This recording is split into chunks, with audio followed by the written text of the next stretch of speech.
नमस्कार, स्वागत है आपका यूपी ताजा न्यूज पर। मैं हूं संजय सिंह महान। आज हम बात करें एक ऐसे शख्स की जो कभी हरियाणा में सिंचाई विभाग में जूनियर इंजीनियर था, फिर बना कबीरपंथी संत और आज हिसार की सेंट्रल जेल में बंद है। जी हां, हम बात कर रहे हैं सतलोक आश्रम के संचालक संत रामपाल महाराज की, जिनका नाम एक बार फिर सुर्खियों में है। 11 साल जेल में रहने के बावजूद उनका साम्राज्य लगातार फैल रहा है। आश्रमों की संख्या बढ़ रही है, कॉल सेंटर चल रहे हैं और अनुयायी दावा कर रहे हैं कि उनके संत महाराज जल्द ही जेल से बाहर आएंगे। आखिर क्या है इस पूरी कहानी का सच, चलिए जानते हैं पूरी कहानी विस्तार से। रामपाल का जन्म 8 सितंबर 1951 को हरियाणा के सोनीपत जिले के धनाना गांव में एक किसान परिवार में हुआ था। उनके पिता नंदराम और माता इंदिरा देवी थी। इंजीनियरिंग में डिप्लोमा करने के बाद रामपाल ने हरियाणा में सिंचाई विभाग में जूनियर इंजीनियर की नौकरी हासिल की, लेकिन उनकी जिंदगी तब बदल गई जब उनकी मुलाकात कबीरपंथी संत स्वामी रामदेवानंद से हुई। 1988 में रामपाल ने उनसे दीक्षा ली और 1995 में वे अपनी सरकारी नौकरी छोड़कर धार्मिक प्रवचन शुरू करने लगे। 1999 में रोहतक के करौंधा गांव में दान में मिली जमीन पर रामपाल ने सतलोक आश्रम की नींव रखी। यहीं से शुरू हुआ उनका आध्यात्मिक सफर, जिसने लाखों लोगों को अपनी ओर आकर्षित किया, लेकिन यह सफर विवादों से भी भरा रहा। साल 2006 में रामपाल तब सुर्खियों में आए जब उन्होंने आर्य समाज मंदिर की प्रमुख किताब सत्यार्थ प्रकाश के कुछ हिस्सों को अव्यवहारिक और असामाजिक बताकर आलोचना की। इससे नाराज आर्य समाज के समर्थकों ने 12 जुलाई 2006 को करौंधा के सतलोक आश्रम को घेर लिया। इस दौरान हिंसक झड़प में एक आर्य समाजी की मौत हो गई और 59 लोग घायल हो गए। रामपाल पर हत्या और हत्या के प्रयास का केस दर्ज हुआ और वे 21 महीने तक जेल में रहे।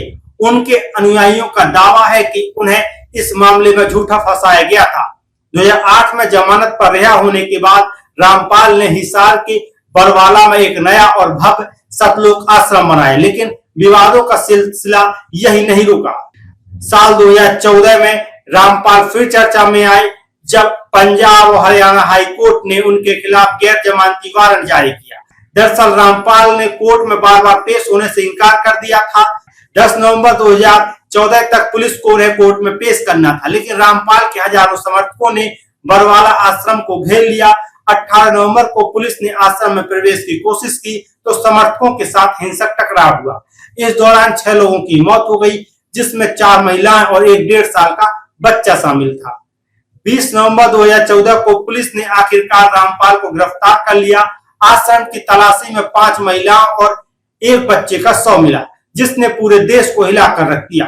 2018 में रामपाल को हत्या के 2 मामलों में आजीवन कारावास की सजा सुनाई गई। इसके अलावा उन पर देशद्रोह का केस भी दर्ज किया गया, जो अभी अंडर ट्रायल है।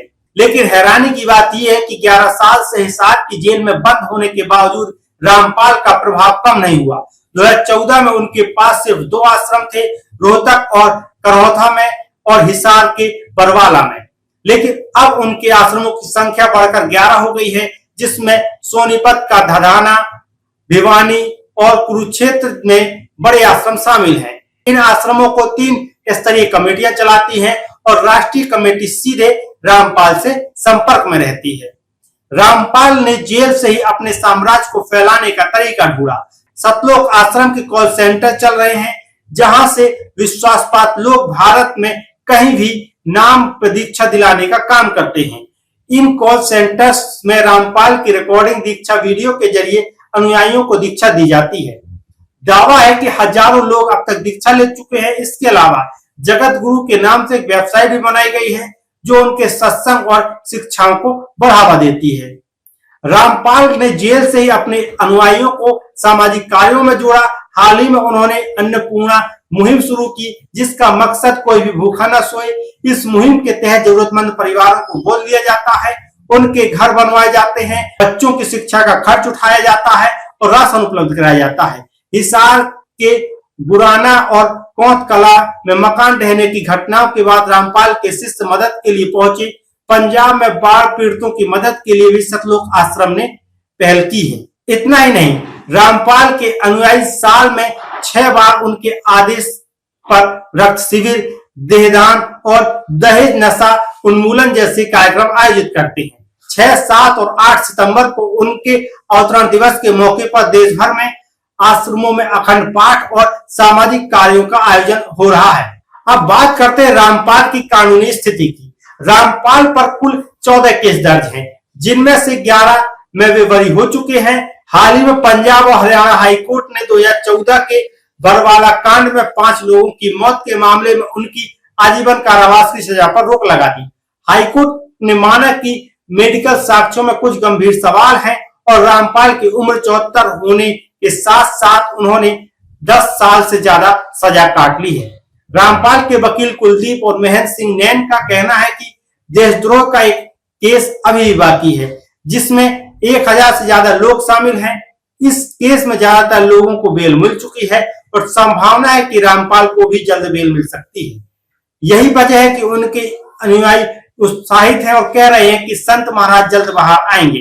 रामपाल की तुलना अक्सर डेरा सच्चा सौदा के प्रमुख गुरमीत राम रहीम से की जाती है, लेकिन एक बड़ा अंतर यह है कि जहां राम रहीम पिछले 7 साल में 14 बार पेरोल पर बाहर आए हैं, वहीं रामपाल 2014 से एक बार भी जेल से बाहर नहीं आए। 2020 में वो अपनी पोती की शादी के लिए उन्होंने सुप्रीम कोर्ट से पेरोल मांगी थी, जो खारिज हो गई। हालांकि रामपाल ने डेरा सच्चा सौदा की तर्ज पर अपने संगठन को मजबूत किया है। मेमोरी कमेटी, कॉल सेंटर और सेवा कार्यों का नेटवर्क उसी तरह से है जैसा राम रहीम ने बनाया था, लेकिन रामपाल के अनुयायी उन्हें जगतगुरु और तत्वदर्शी संत मानते हैं, जो कबीर साहब को भगवान कहते हैं। रामपाल के अनुयायी उन्हें भगवान का अवतार मानते हैं। उनके मुताबिक रामपाल की भक्ति विधि से बीमारियां ठीक होती हैं, आयु बढ़ती है और मोक्ष की प्राप्ति होती है। उनकी वेबसाइट दावा करती है कि उनके 10 मिलियन से ज्यादा अनुयायी हैं, जो भारत और नेपाल के अलावा विश्व भर में फैले हैं। लेकिन रामपाल के खिलाफ कई गंभीर आरोप भी हैं। कुछ रिपोर्ट्स में दावा किया गया है कि वे तंत्र मंत्र के जरिए अनुयायियों को बस में करते हैं। उनकी सहयोगी बबीता ने पुलिस को बताया कि वह उनके साथ कमरे में घंटों रहती थी।